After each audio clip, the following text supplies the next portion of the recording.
The line joining the sun and the planet sweeps equal area and equal interval of time. म्हणजे काय, जर point A पासून planet बी पर्यंत गेला, तिथून फिरत फिरत पुन्हा सी पर्यंत गेला, पुन्हा डी पर्यंत गेला. आता म्हणजे काय, ए आणि बी, प्लॅनेट ए ला ए पॉइंट पासून प्लॅनेटला बी पॉइंट पर्यंत जाण्यासाठी जेवढा वेळ लागेल तेवढाच वेळ जर प्लॅनेट सी पॉइंटला असेल तर तिथून डी पॉइंट पर्यंत जाण्यासाठी लागेल. तिथून प्लॅनेट पुढे पुढे गेल्यानंतर ई पॉइंट पासून एफ पॉइंट पर्यंत जाण्यासाठी तेवढाच वेळ लागेल.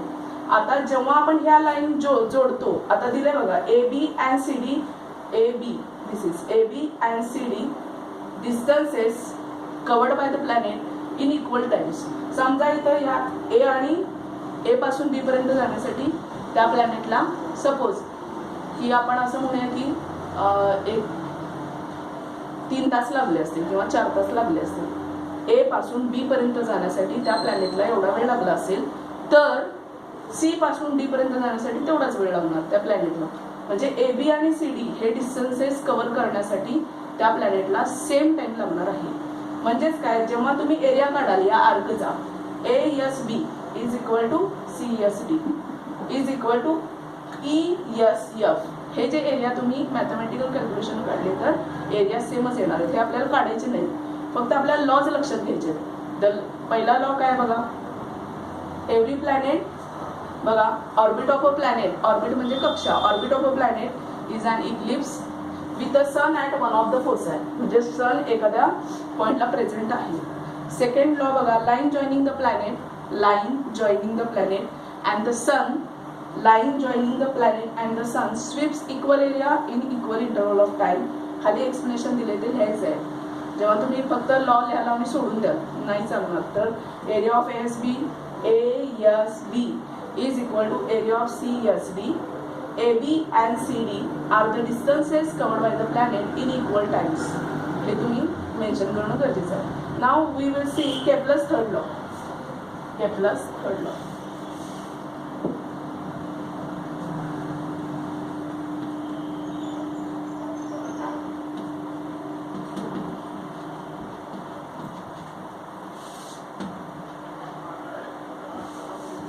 What is the Kepler's third law? The square of period of revolution of a planet is directly proportional to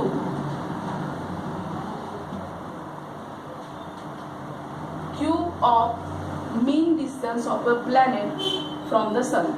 बघा, थोडक्यात मॅथमॅटिकल फॉर्म मध्ये लक्षात ठेवायचं असेल तर कसं लक्षात ठेवणार तुम्ही, T square directly proportional to R cube. This is the third law.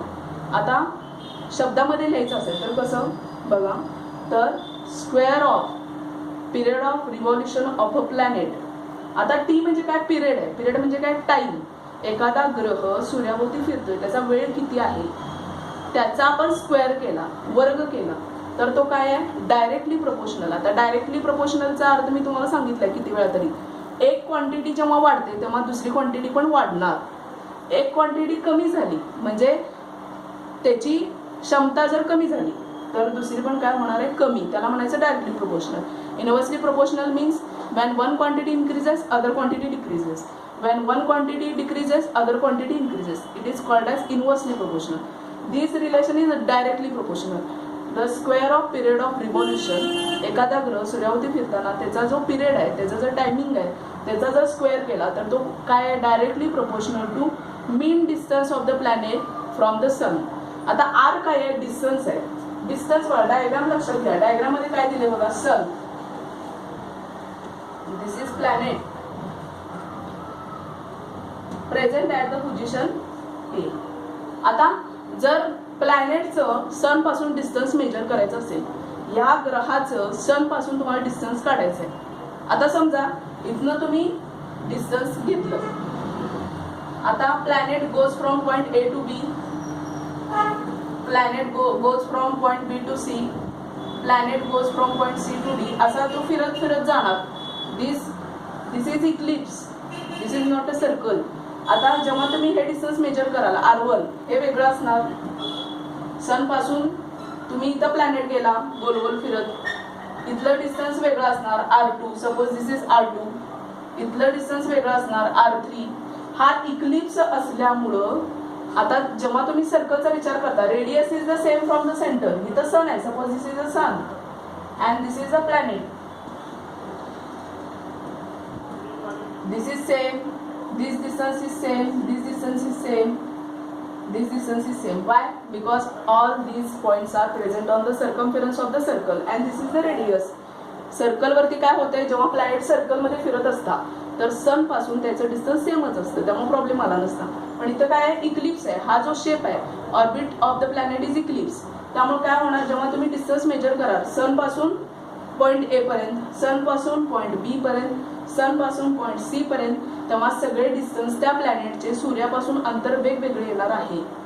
त्यामुळे ॲव्हरेज मीन डिस्टन्स घेतात. Average mean distance means what, R1 plus R2 plus R3 plus R4 plus R5 upon 5. Average distance तुम्ही average काढता बघा मॅथ्समध्ये. 4 तुम्हाला संख्या दिल्यात, काढा ॲव्हरेज. त्यांची बेरीज करून जेवढ्या संख्या असतील तेवढं त्यांनी डिवाइड करता. तसंच इथं काय केलं जातं, त्या प्लॅनेटचं सन पासून डिस्टन्स काढताना त्यांची ॲव्हरेज म्हणजे बेरीज करून जेवढ्या संख्या आहेत त्याला काय केलं जातं, भागलं जातं. आता आर कुठं प्रेझेंट आहे, हे डिस्टन्स सन आणि प्लॅनेट मधलं डिस्टन्स, सूर्य आणि तो ग्रह यांच्यामधलं डिस्टन्स म्हणजे आर. म्हणजे केपलर्स थर्ड लॉ काय सांगतो बघा, T square directly proportional to R cube. The square of period of revolution directly proportional to mean average distance of the planet from the sun. आता प्रोपोर्शनॅलिटी कॉन्स्टंट जर काढून टाकायचं असेल तर कॉन्स्टंट घालावा लागतो. म्हणजे काय, हे इक्वेशन तुम्हाला सोडवायचं तर लक्षात आलं पाहिजे बघा, T square is equal to K R cube where R is a constant. आता इथं तुम्ही जेव्हा हा लॉ लिहाल तेव्हा तिथं काय लिहायचं आहे, wear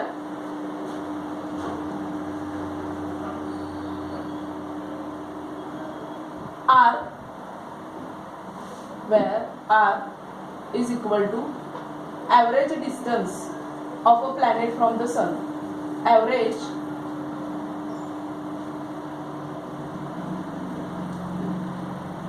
mean distance of a planet from the sun. Average mean distance. I will take one chalk on this.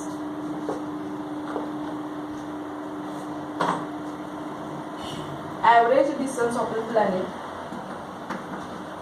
Distance of a planet from sun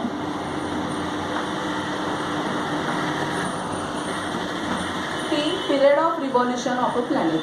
T काय आहे, period of revolution of a planet.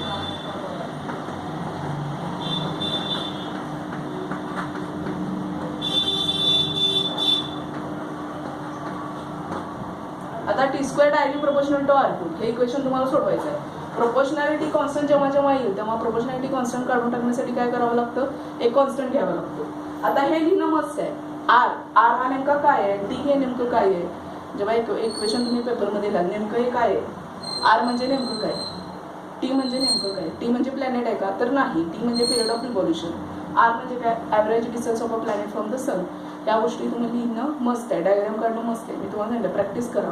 आता यामध्ये बघा हे equation तुम्ही कसं सोडवणार, T square is equal to K R cube. Therefore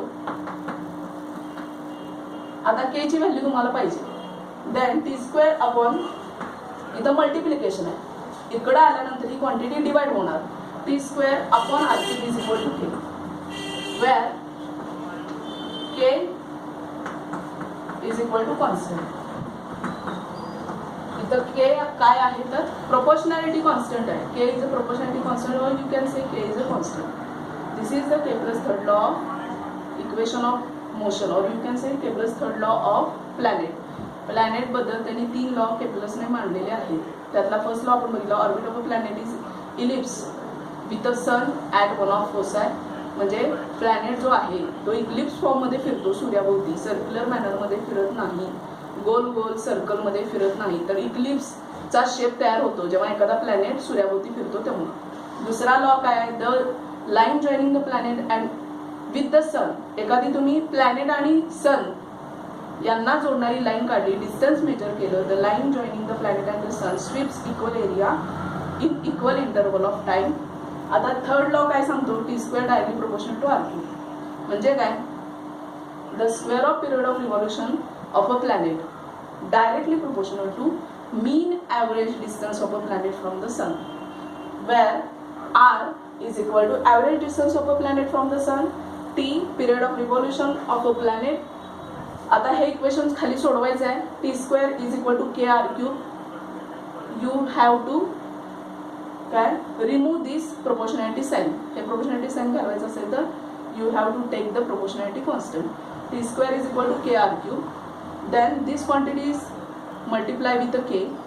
You have to find the value of k. So this quantity goes for dividation.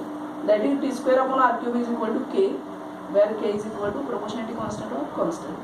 These three laws have been asked for many times in the board exam. So practice it 3-4 times. हे हातचे mark आहेत. जे सोपं आहे ते तर सोडायला नाही पाहिजे. म्हणजे topic first, second, third, fourth, fifth आणि 6 आणि जो 10th टॉपिक आहे ते तुम्हाला मार्क मिळवून देणार आहेत आउट ऑफ आउट. त्यामुळे त्यामध्ये काही सोडता कामा नाही. आता ट्रू ऑर फॉल्सला किती वेळा तरी क्वेश्चन विचारले बघा. State true or false. R cube upon T square is equal to K, म्हणजे उलट केलेलं आहे. आर क्यूब आहे ते वर नेलेलं आहे, टी स्क्वेअर खाली घेतलेलं आहे. Is equal to K. State true or false. R cube वर असेल आणि टी स्क्वेअर खाली असेल तर ती क्वांटिटी काय होणार? फॉल्स. आता इथं बघा T square upon R cube is equal to K. Yes it is true. त्यामुळे प्रत्येक टॉपिक वाचताना त्यामध्ये ट्रू फॉल्स असणार. तुम्हाला फिल इन द ब्लँक असणार. Who has explain the 3 laws of motion of a planet, Kepler, Galileo, multiple चॉईसमध्ये असणार. तर केपलरने हे सगळे लॉस एक्सप्लेन केलेले आहेत. आता नेक्स्ट पॉईंट आपण बघणार आहे. जर पेज नंबर तुम्ही 4 वर केला तर आपण ते पुढचे पॉईंट सगळे बघणार आहे.